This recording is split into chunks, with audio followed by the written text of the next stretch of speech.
자, 오늘 본문 전반부에서는요, 이제 사두개인과 바리새파 사람들이 이제 예수님을 찾아와서 하늘로부터 오는 표징을 보여주십시오, 이렇게 요청을 하게 되죠. 그런데 오늘 이 등장하는 바리새파 사람들과 사두개파 사람들은요, 서로 원래 물과 기름처럼 합쳐질 수 없는 사람들이에요. 서로가 가지고 있는 생각이나 신학적인 이런 입장도 서로 너무나도 차이가 있기 때문에 결코 섞일 수가 없는 그런 사이였어요.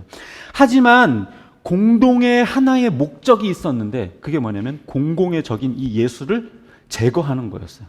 그러다 보니까 이 일에 있어서, 예수님을 시험하는 일에 있어서는 지금 함께하고 있는 거죠. 이미 이 모습만 보더라도 이들이 얼마나 가식적이고 음흉한가를 우리는 알 수 있습니다.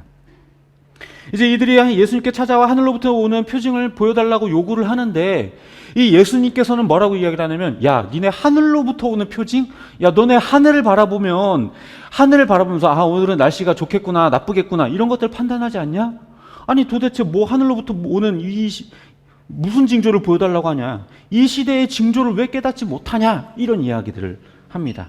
그러면서 너희에게 보여줄 표징이라고는 요나의 표징밖에 없다라고 하면서 그 자리를 떠나버리게 되죠.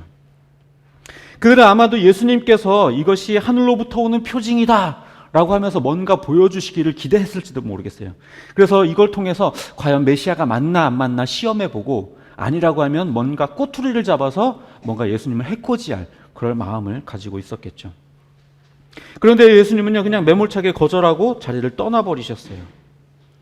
예수님이 근데 이렇게 반응한 데에는 이유가 다 있어요.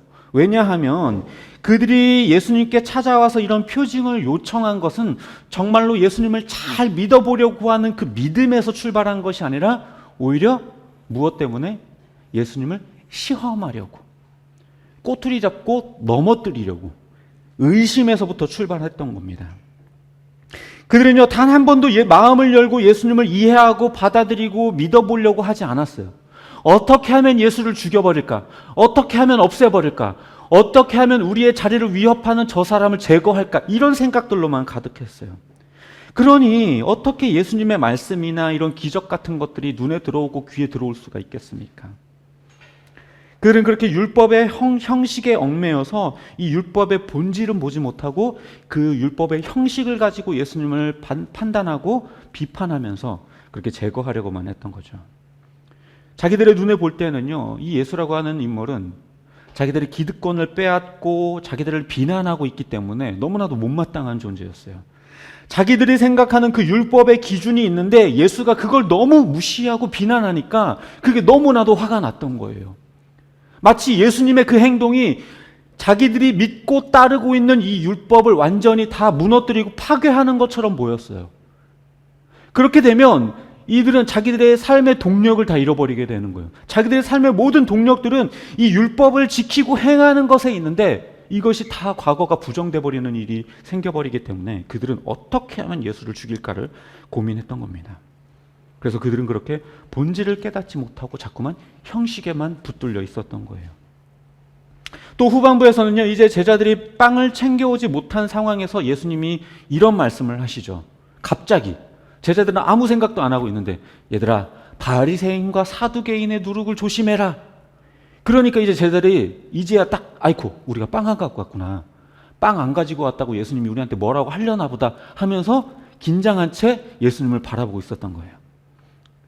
그러니까 예수님이 그 생각을 다 아시고 뭐라고 얘기하냐면, 야, 내가 말하려고 하는 건 빵 얘기가 아니야. 도대체 너네 오병이어 사건과 칠병이어 사건 때 뭘 배운 거니?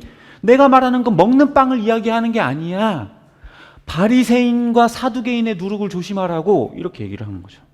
그러니까 그제서야 제자들이 그들의 교훈과 가르침을 주의하라는 얘기구나라고 깨달았다라고 오늘 본문은 그렇게 기록하고 있습니다. 이전에 예수님께서요, 이 하나님 나라를 비유로 말씀하실 때에 여자가 가루 서말에 갖다 넣은 누룩과 같다, 하나님의 나라가 누룩과 같다, 이렇게 말씀하신 적이 있었죠. 그때는 이 누룩이라고 하는 것을 하나님 나라의 긍정적인 속성을 설명하기 위해서 끌어다 사용하셨는 건데, 오늘 등장하는 이 누룩이라고 하는 것은 부정적으로 해석해서 사용했어요. 이 누룩이라고 하는 것은요, 그 자체의 양은 매우 적은 것이에요. 그러나 나중에는 어떻게 되냐면 그 부풀어졌을 때는 그 양이 상당히 부풀러져 있죠.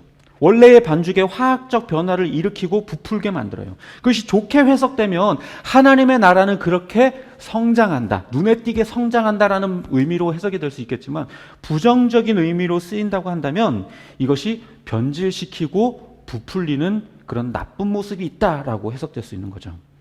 그래서 결과적으로 오늘 본문에서 예수님이 그들의 가르침을 누룩으로 비유하셨던 것은 그들의 가르침 자체가 원래의 것을 변질시키고 덕지덕지 낀 뭔가 겉에 부풀리는 것들을 많이 만들어 놓은 것이라는 것을 이야기하는 거예요. 실제로 그들의 가르침들은요, 하나님이 원래 말씀하셨었던 그 율법보다 훨씬 더 부풀려져 있었죠. 율법이 정한 것보다 훨씬 더 많은 전통과 규칙들을 만들어가지고 그런 것들을, 세부 항목들을 다 일일이 다 지켰어요. 그래서 그것들을 사람들을 옥죄였죠. 하나님이 주신 율법만으로도 충분했지만 그 형식을 부풀려서 어떻게 되냐면 결과적으로 자신들이 뭔가 대단한 일들을 하는 것처럼 보여지게 만들었어요. 또 그들의 가르침은요, 결과적으로 이 율법의 본질을 변질시켜 버렸습니다. 자기들이 만든 그 규칙들을 지키느라고 이 율법의 정신과 핵심들을 놓쳐버리고 말았죠. 우리가 앞서 15장에서 보았던 것처럼 예수님이 뭐라고 말씀하셨었죠? 너희가 이 고르반 전통, 하나님께 드림이 되었다라는 말로 부모를 공경하는 이 율법을 어기지 않았었냐? 마찬가지로 너희가 열심히 밥 먹기 전에 손은 닦으면서 그 전통은 잘 지키는데 결과적으로 너희들이 입에서 나오는 그 더러운 것들로 사람들을 비난하고 정죄하고 그렇게 죄를 지었지 않았느냐? 라고 하면서 이 율법의 정신을 깨뜨렸던 이 바리새인들의 모습을 그렇게 고발하셨었죠. 그렇게 그들은 기존의 가루를 변질시키고 부풀려버리는 이 누룩처럼 이 율법의 본질을 변질시키고 왜곡시키고 부풀려버렸어요. 그래도 나름 종교 지도자라고 하는 이 사람들이 어쩌다가 스스로 거룩하다라고 말하는 이들이 어쩌다가 지금 오늘 본문에서 예수를 없애야겠다는 생각까지 하는, 이런 악한 생각까지 하는 데까지 이르게 되었을까요? 대체 어디서 길을 잃어버린 걸까요? 그 이유는요, 믿음이 없기 때문에 그런 거예요. 믿음의 영역에서부터 잘못되어 있는데 그들 스스로 생각하기에는요, 자기들의 행함에는 전혀 문제가 없다고 생각한 거예요. 자기들의 행함을 돌이켜 보았을 때, 율법을 가지고 자기들의 행함을 체크해 보았을 때 문제가 없는 거예요. 난 이것도 했고 이것도 했고 이런 율법도 지켰고 이런 율법 어기지 않았고, 그러니까 나는 문제가 없는데? 라고 생각했다는 거죠. 그래서 그들은 자기 스스로 믿음의 영역에 뭔가 문제가 있다는 것을 돌아보지 못했던 거예요. 오늘 본문의 전반부에서도요, 예수님이 그렇게 이 요나의 표징에 대해서 이야기를 하는데도 그들이 깨닫지 못하고 그냥 돌아갔던 이유는 그들이 예수님에 대한 믿음을 가지고 출발하지 않았기 때문에 그래요. 의심과 시험하려는 마음을 가지고 출발했기 때문에 예수님을 믿지 못하게 된 거죠. 그런데요, 이 바리새인과 사두개인들의 과거들을 돌아보면 사실 그 시작은요, 열심 때문이었어요. 열심히 하고자 하는 마음. 하나님이 우리에게 주신 하나님의 백성답게 살아가라고 주신 그 명령인 이 율법, 우리가 이 율법을 잘 지켜서 하나님께 영광이 되고 하나님의 뜻을 따라가 살아가는 그런 백성의 면모를 갖춰보자 라고 하는 그 열심 때문에 시작되었던 거예요. 그 열심 자체는 사실 나쁜 것은 아니죠. 그 처음에 시작은 나쁜 것은 아니었어요. 하지만 문제는 뭐냐면 그렇게 하다 보니까 전통도 만들고 세부적인 규칙도 만들고 이것도 지키고 저것도 지키고 하다 보니까 점차적으로 그것들이 형식화되어 버린 거죠. 그래서 이것도 하고 저것도 하고 저것도 하고 저것도 하고 하는데 결과적으로는 율법이 말하려고 했었던 그 본질과 목적을 잃어버린 채 그냥 행위에만 집착하고 있었던 거예요. 그러다 보니 자기들의 믿음을 돌아볼 겨를이 없었던 겁니다. 율법은 거룩하게 되기 위해서 지키는 게 아닌데 율법을 지켜내는 것 그 자체에 너무 몰입하다 보니까 점점 그 길에서 멀어져 버렸고 율법을 잘 행하면 거룩해질 수 있다는 착각에까지 이르게 된 거예요.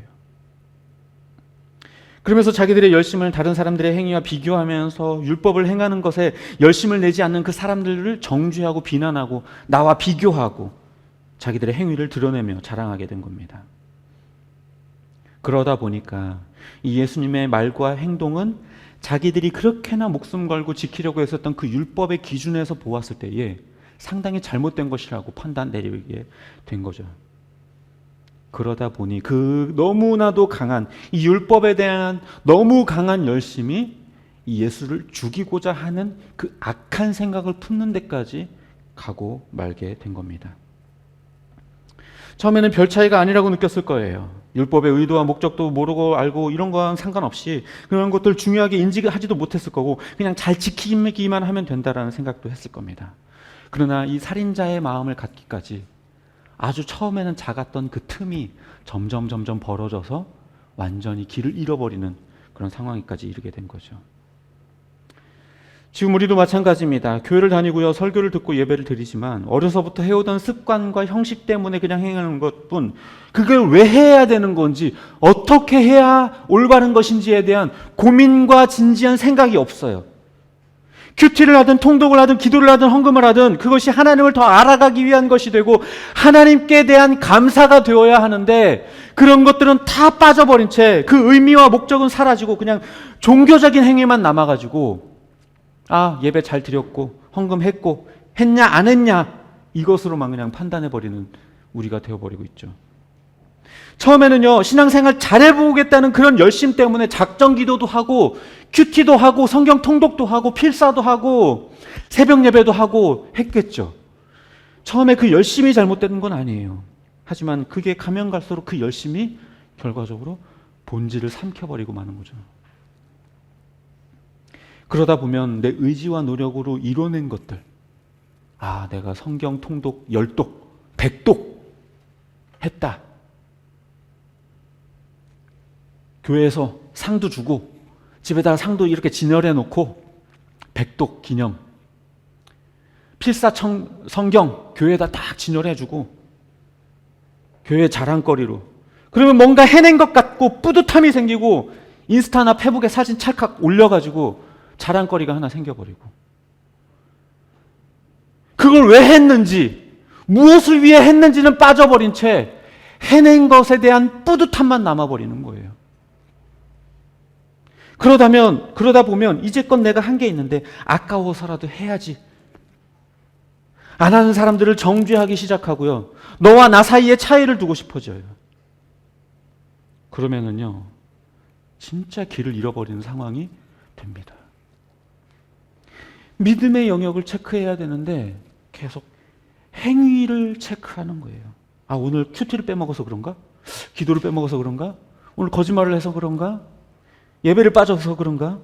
아니, 그럼 물론 이런 행함 중요해요. 하지 말라는 게 아니에요. 당연히 해야죠. 하지만 문제는 믿음을 체크해야 되는데 믿음의 영역은 전혀 건드리지 않은 채 행함만 체크하고 있다는 게 문제인 거예요.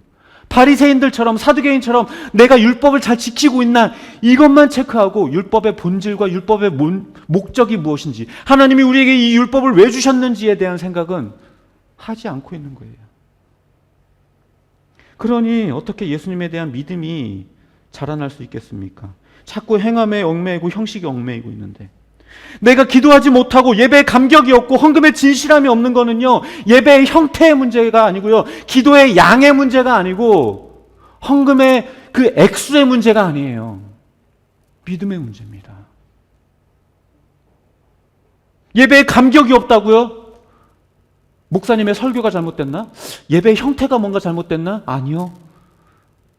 내 믿음의 문제예요. 왜 내가 기도가 안 나오지요? 기도의 양이 부족해서요? 기도의 형태가 잘못돼서요? 주여 삼창을 안 해서요? 아니요. 믿음이 없기 때문에요.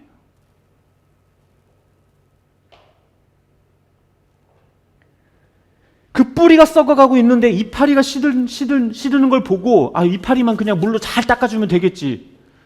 우리의 신앙생활이 그러고 있는 거예요. 흙을 갈아주고 뿌리를 잘 관리해야 나무가 잘 자라는데 잎만 깨끗하게 닦는다고 그게 다 되는 게 아닌데 점검을 안 해요. 점검을. 뿌리를 점검을 안 해요. 보이지 않으니까.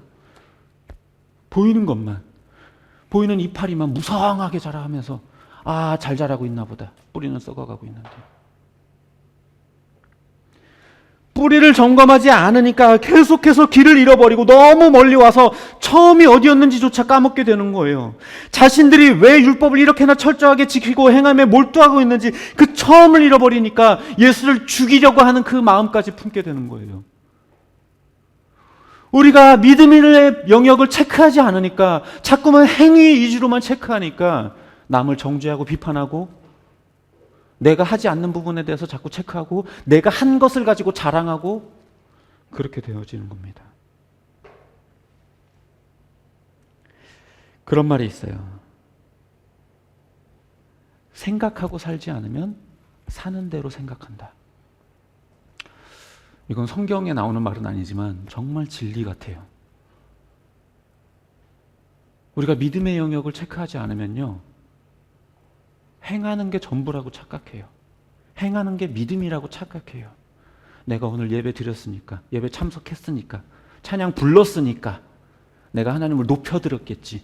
내가 기도했으니까, 내가 헌금 드렸으니까 하나님께 무언가 드렸겠지. 하나님이 받아주셨겠지.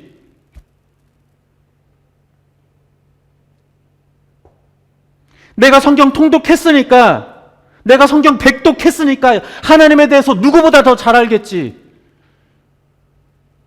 내가 큐티하고 있으니까 나는 경건하겠지. 나는 성경 공부하니까 성경 공부 안 하는 저 사람보다는 낫겠지.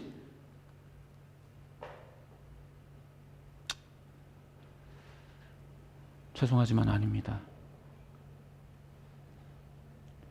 그런 생각이 들고 있다면 길을 잃어버린 거예요. 잘못 판단하고 계신 겁니다. 우리가 체크해야 되고 확인해야 될 부분은 믿음의 영역이에요. 본질이에요. 이걸 체크하지 않고 형식이 잘 되고 있으니까 다 잘 되고 있다? 이파리가 무성하니까 잘 자라고 있다? 아니요. 바라기는요, 길을 잃어버려서 행함에 함몰되지 말고 믿음의 영역부터 점검하는 저 여러분이 되시기를 주님의 이름으로 축복합니다.